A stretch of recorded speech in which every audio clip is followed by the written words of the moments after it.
My name's Rusty Sitton. I'm the Redneck boat guy. I build two-cylinder racing outboard boats. I build the props to go on them, and we also sail a 33-foot catamaran named See Y'all Later. Hope you enjoy the channel.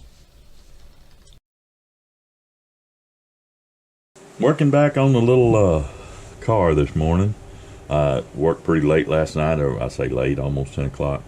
And it's always friggin' something, isn't it? Anytime you try to do something different or whatever, you run into problems. So I decided to change the axle type and put one of the straight axles in it. Let's see, yeah, like that, right? Because I want the back wheels to just go straight. I don't want to can them. I don't want to do anything. So I decided that's the best way to do that, is go with one of the straight axles rather than the little pins that goes in the side that you'd have to align.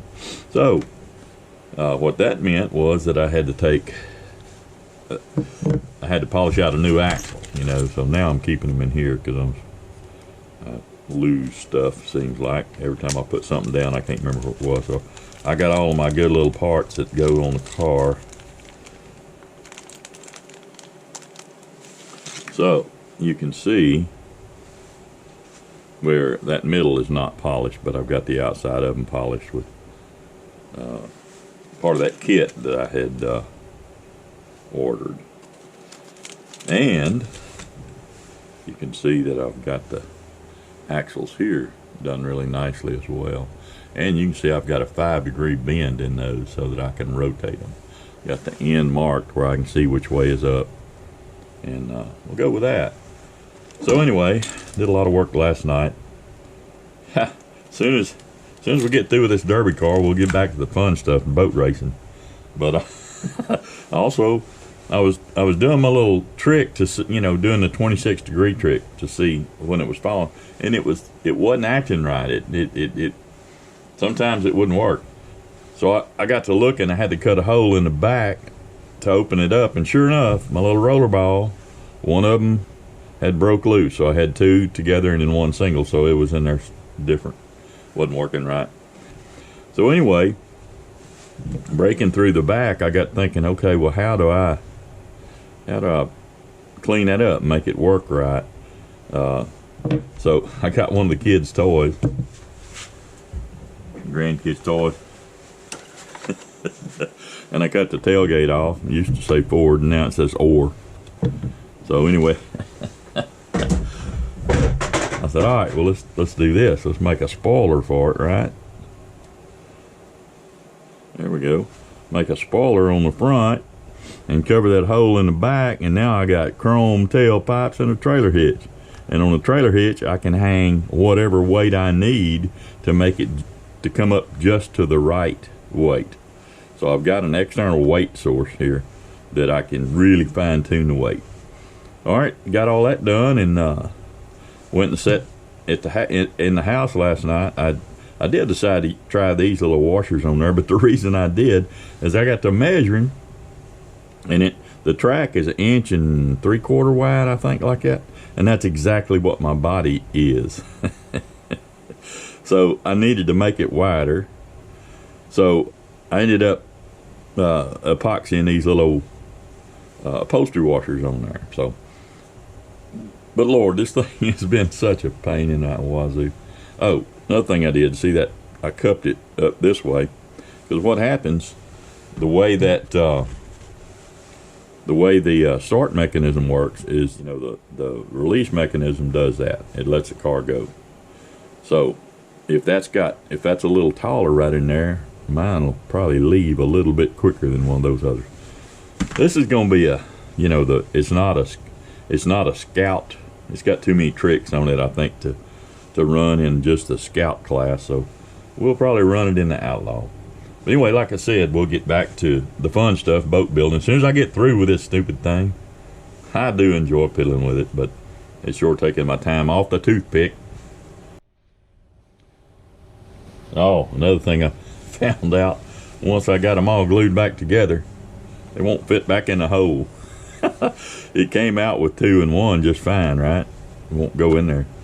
But that's no big deal. I can make the hole a little bit wider always friggin' something. I had to back up, back up, back up.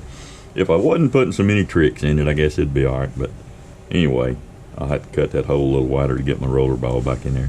But as you can see, the tailgate will cover as wide a hole as it is, so that'll work. But another thing I wanted to show you that I made yesterday, just eat up with it, right? You gotta keep messing with stuff.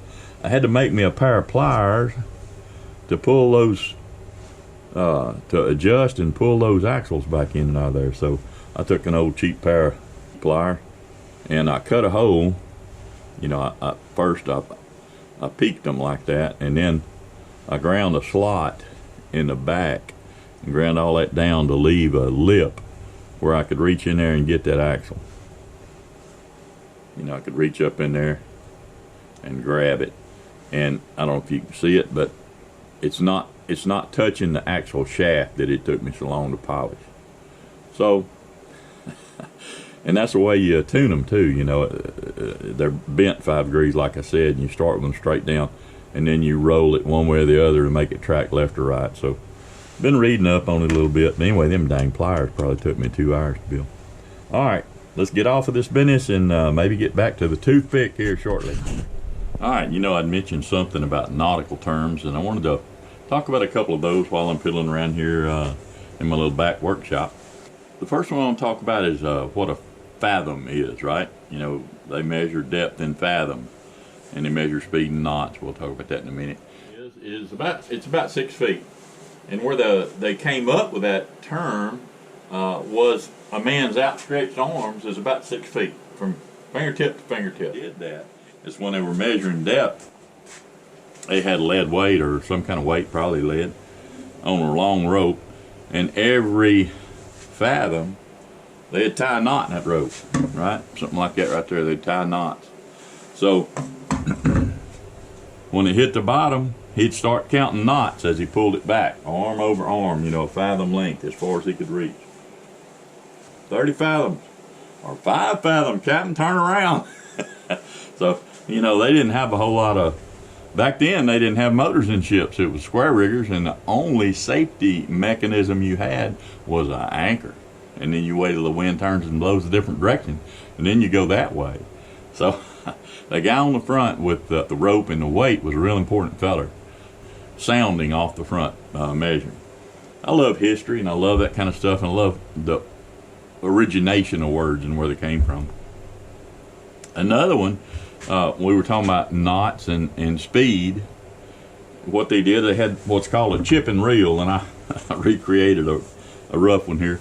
But what that is, they had a big triangle with a rope went through the middle of it. Now, this is this is my my angle finder for my, right. I got that on 26 degrees, and I could set it there, and I kept tuning that inside until that ball would fall out when that got flat. So that's what this piece of wood is anyway. So forget about this piece here. But anyway, the chip and reel didn't have this on it. And what they do, you know, they'd roll the rope up on there. But by the way, there ain't no ropes on a boat. Everything's a line. I'm not a stickler for that at all. I'm enough of a redneck guy to where I didn't play that game. You know, I got a lot of sea miles, a lot of ocean miles, and you know, a lot of guys that's got the boat that learns all the terms and he speaks exactly correctly. I just never did that. You know, not of interest to me. Anyway, you got a rope and you got knots in it. And what they do is they throw that thing off the stern, they throw it in the water back there, and it would stop, right? And the guy up on the boat would start counting knots over however much time that went by. Well, 1, 2, 3. And so we're going 3 knots, Captain. That's the way it works. And, you know, your speed is very, very important in navigating, because they didn't have a GPS. They had to know how fast they were going for how long. A timepiece and a chip and reel was how they figured their speed back in the day. I thought that was kind of cool. But anyway, another nautical term that I want to talk about before I get back into the building of this little car is port and starboard. You know, back in the day, back in the Viking day, early ships didn't even have a rudder. You know, they they'd get out there on the water, and these Vikings were pretty tough dudes. I mean, they did some wild stuff, traveling long distances in these big old longboats, and they had some of them had oars on them, so they could get around or whatever, and that's the way they steered it. But some smart guy, probably a redneck, come up with the idea, said, "Hey, let's get us a rope and get us a big old board, right?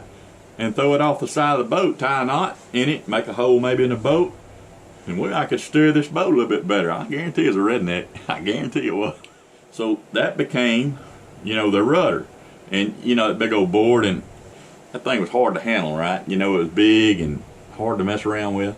So everybody's mostly right-handed, right? And you throw that thing off over the side, you don't want it over here because you can't manhandle it. So they put it over here on the right side. You can't dock with that board on the shallow side. It'd hit the bottom, wouldn't it? That's where port and starboard came from. Port came from the side that's opposite of the rudder. So that's the port side, that's your left side. And the right side became the starboard side. Actually, starboard is a short term for steerboard. They're steering it with that board. That's a steerboard side. And that determined the whole thing about port and starboard. I can envision the ship captain standing up there on the behind the mast up where he steering the boat and said, "Let's go left."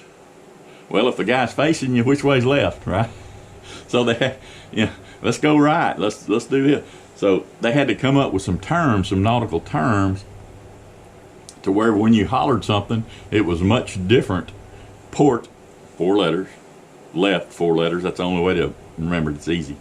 So let's go port. Well, everybody can understand a short, quick term, with all the wind going on, we're going to turn left. Starboard, that, okay, everybody's going to go right. It's easy to see, it's easy to hear those differences. Anyway, that's one of those things that I don't mind sharing, like to share a little bit. Enjoy talking about those kind of things and thinking about history. My daughter asked me the other day, said, not asked me, but she texted me, got a little deal going where I'm writing up some history. And she said, if you could go to any place at any time in history, what would that place be? And I got to think about that. And what I said was, I'd love to have a magic wand that I could touch an inanimate object and see the history of where that thing has been, where it's originated from, all of the things it's seen. Wouldn't that be cool? I've been on deserted beaches where, man, I might be the only one that's ever set foot on this land. And I could touch it and see who all had been there, see if anybody had been there before me, and see the dates. Boy, that'd be cool. And if Hogwarts General Store has one of them, I'd take 2 of them.